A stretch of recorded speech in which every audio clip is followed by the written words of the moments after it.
As mulheres dizem que eles estão gostosos. Atenção, mulherada! Alô, Romeu Souza! Alô, Henrique Lopes! Sobe o contrabaixo mais famoso do Brasil, bebê!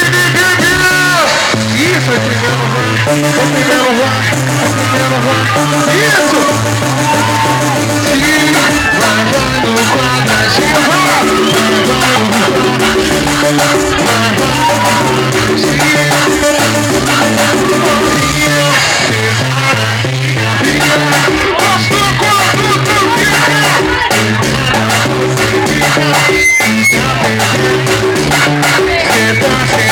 você vai dançar aqui daqui a pouco?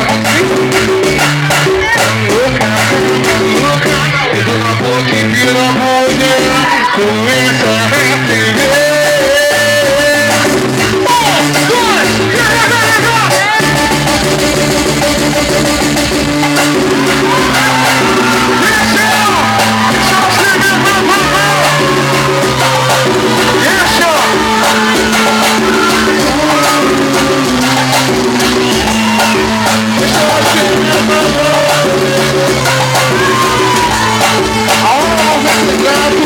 Pra mulherada que tá solteira, pros homens que estão solteiros nessa hora da casamento.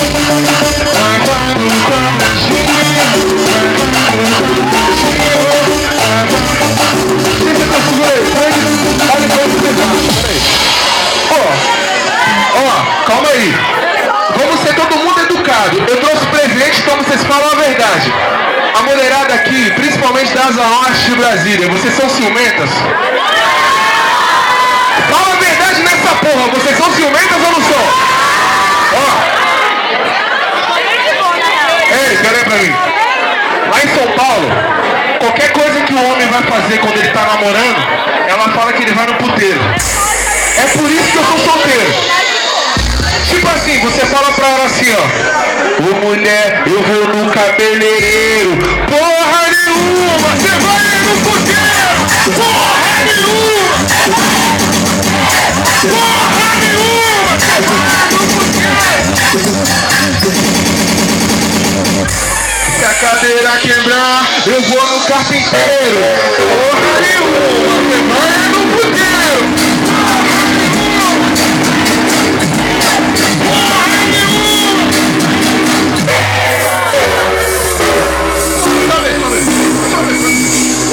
Baixinho, fica abaixado. Fica de joelho pra não bater no bagulho. Se o sapato furar, eu vou no sapateiro. Porra nenhuma, você vai no puteiro.